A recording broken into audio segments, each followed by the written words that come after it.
Ladies and gentlemen, welcome back to game number 2 in this best of 5. Currently up 1 is San. Oop, that's Yonghwa. There we go. This is, of course, the semifinals for the Red Bull Team Liquid map making competition. And I need to remind you guys, there's going to be a lot of focus on the players, and these are probably some of your favorite players you're watching make it to the semifinals, making it to the grand finals. But let's not forget the map makers. I'm actually going to take a second here and give a big shout out to every map maker. I'm sorry if I'm saying any of your names wrong, but Neo Bowman, who made Blitzkrieg, etc., who made Graveside, Sidian the Bard, who made Habitation Station, Samro 225 AM, who made the map we're currently on, Jungle Valley, Mirol, who made New Polaris Rhapsody. That guy is the best. He made the best map. Well, maybe not the best, but the funnest. G-Fire made Shrieking Breeze, and of course, Negative Zero made Synapse. And of course, my top 3 picks out of this have got to be, well, I want to say New Polaris Rhapsody, but I think it's a fun map more than a good map. But Shrieking Breeze, Synapse, and Graveside have won my heart today. We've had the pleasure of seeing every map played at this point. Jungle Valley's not bad, but it has a lot of cons to it. We'll talk about those in a second. Spawning here, though, in the lower right corner of the map, playing for an incredible miracle. It will be the blue Protoss, Yonghwa. Yeah, I've got the right screen on, right? Hang on, let me check that. Okay, perfect.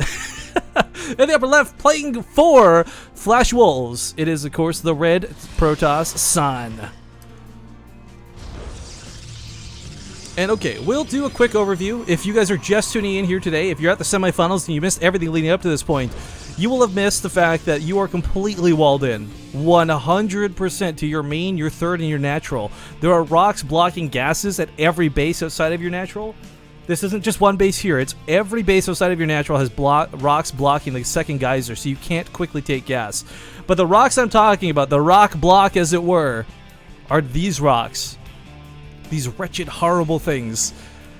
So you cannot scout. You cannot rush. Those are two things that actually pro and con each other very nicely, because you scout to see if a rush is coming, right? But your opponent literally cannot rush you because they have to break through not only their rocks, but also your rocks, on top of the fact that it's an anywhere spawn map. So there's a lot of cons, but also some really cool, like, almost mind games built into the map. I don't know if that's what the map maker was going for, and I gotta tell you, this map grew on me throughout the day. This was the first map we cast today, and you guys heard me just say, like, this map looks awful. But after seeing some longer games played out on it, after seeing the potential of where this goes, this is kind of like a cool, silent, like, no rush 10-minute type map style, and I really like that. I don't know if these rocks, I don't know, I feel really jaded about the rocks, to be honest, but they're kind of interesting, they're kind of cool. Jungle Valley, again, I'm not saying this because I'm trying to be political and because someone messaged me or anything like that. I hated this map. First time we cast it, I was like, this is a stupid looking map. But it has actually grown on me throughout the course of today. And it's worth noting too, every single game we've cast today, these games are public. These maps are available. If you want to try playing on them, if you think you can break this map in some crazy way and upload the replay, not only will I promise to cast it, but it's worth bringing to the attention of the map makers so they can address it and fix it before this becomes something big at the Red Bull Battlegrounds, at, like, you know, if it becomes a ladder map or anything like that.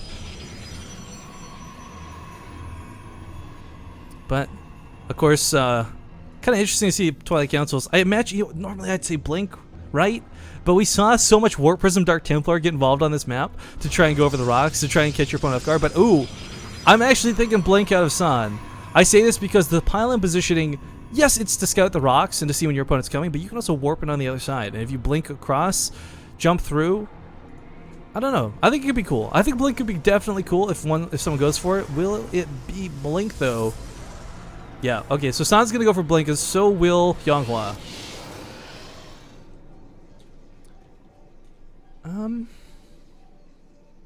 Okay, so I'm just trying to, like, Blink battles get really cool, right? But the problem is, you can actually have, like, let's say you've got 2 players in the perfect situation. You can have 20 stalkers slam into 20 stalkers, and both players can walk away killing almost nothing, is the problem. I don't know, I think this will be interesting. A lot of this is going to come down to who gets caught off guard, I feel, more than anything else. Like, if San is in the wrong position on the map with his stalkers as Yonghwa blinks into his own main, you know, that could be just game over.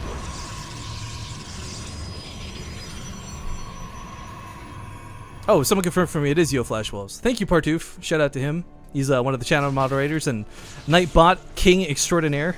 So thank you for confirming that for me. I was a little unsure if that was the team or not. But okay, gonna start blinking or warping it offensively. Little bits at a time.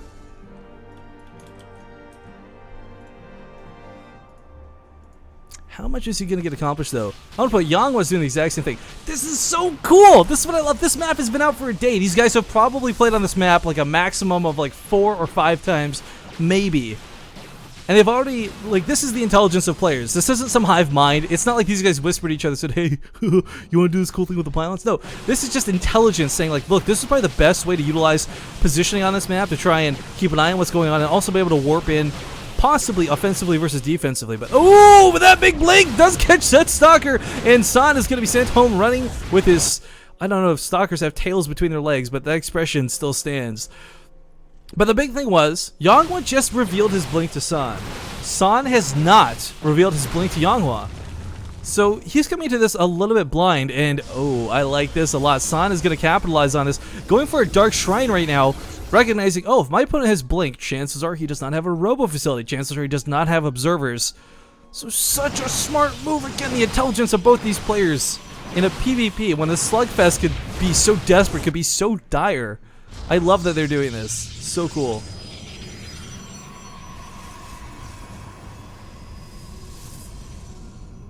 Alright, well, coming in here with a lot of Stalkers is Yonghwa. 18 Stalkers currently. Oh, gonna pick off yet another one. Photon Overcharge does go off. Gibbs. Oh, he actually gets that Stalker alive with 17 health, but that's still 17 health, guys. It's not a lot. Definitely looking a little bit better for Yonghwa right now positionally. He can warp in some Dark Templar, though. Let's not forget. Sound that is. Once the Dark Shrine finishes, they can potentially hold off this. He caught Yonghwa completely with his pants down in game 1, and he might be able to do it again, but this is so many Stalkers that he may just not even care about the Dark Templar. Another overcharge is refreshed. Oh my. No time warps available then. Of course, time warp is a little less relevant when you can blink out of it, but still. Might be necessary to holding this. Dark Shrine is finished. No Dark Templar coming in. One is moseying on across the field. I don't know if he's going to be able to do enough, though. There's a sentry that did force field off, but one Dark Templar did make it to the low ground. This Nexus is going to fall. These probes are going to die. And a big recall! Oh my god, Yonghwa going to make sure he takes no more additional losses. Oh, so smart. Only 3 workers killed, but of course the Nexus was sniped. I think San's going to get quite a few probe kills here, though. Dark Templar is on this side of the map and is already in the mineral line. It's rallied to kill a lot of probes. Meanwhile, it looks like he's going to be pushing with this. Ignores... Oh, Yonghwa! Oh, he's making a second robo because he knows he's going to probably lose the one at home if he's not careful. If San went to the main, he could depower the robo. It would never get to build an observer if he just kept killing the pylons, but that's not going to be the case. Unless he gets the second Dark Templar there's just no way for him to keep the observer from coming into play. Force fields will also help to deal with this.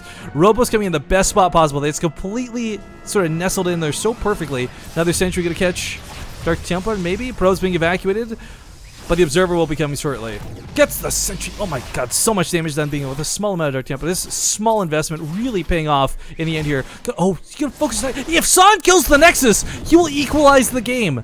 Maybe not a whole lot, because Yonghwa's actually lost a lot of workers, so he'll probably take a huge leap forward in the game, but forced to deal with the Dark Templar in the main buys him just enough time to get this Nexus down. Yonghwa now down a base, half the workers of his opponent, and of course just barely with tech on the field to detect these Dark Templar. Blink forward to try and hold it in place. That observer's trying to get forward, but the Dark Templar, of course, a little bit faster, 2.81 compared to 1.88. So Yonghwa's trying to keep him locked in. He wants to make sure the Dark Templar doesn't escape, but he does get out alive with it. That's what's so critical right now. Another Dark Templar was left behind, left unseen until too late. Nexus is coming down once again. It cannot be killed. This one Dark Templar simply does not have the DPS for it, but it'll get a pylon. And that blocks. That actually straight up blocks Yonghwa. Oh my god, San, how are you so good at this game? Coming across the field now with a huge amount of Stalkers. Once again, Blink in his arsenal. He's got his own observer. Wants to make sure he doesn't get caught off guard. Gonna play it really safe, really careful. Gonna block. Oh, this is gonna supply block Yonghwa even more.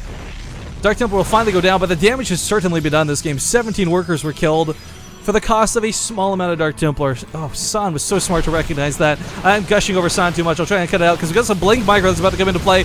Oh, Yonghwa messes up his initial Blink, though, loses the Mothership Core for it. Time Warp might be down, but San is blinking so many Stalkers. Will he even lose enough is gonna be the question. Let's keep an eye on this one Stalker loss, actually without aggressive blink. Now he'll certainly start losing them, but Yonghwa Yonghwa, does he have enough Stalkers? 23 to 27. He's got more than his opponent, but the Mothership Core and these Zealots need to get involved in the fight. Zealots now pushing forward, but the Mothership Core is taken down. Did San snipe the Observer? San sniped the Observer! These Dark Templar are gonna kill everything! And because of that, Yonghwa, despite his immaculate Blink Micro, despite how well he did with that initial push and that beautiful recall back home, will be sent packing. These 2 Dark Templar, it doesn't even matter about the Stalkers. There's no detection and nothing in production. Why is he not making another Observer? Because he can't afford to. Good game is called, and San will take game number 2. This is, of course, a best of 5, so we'll still see some more games, guys. And I will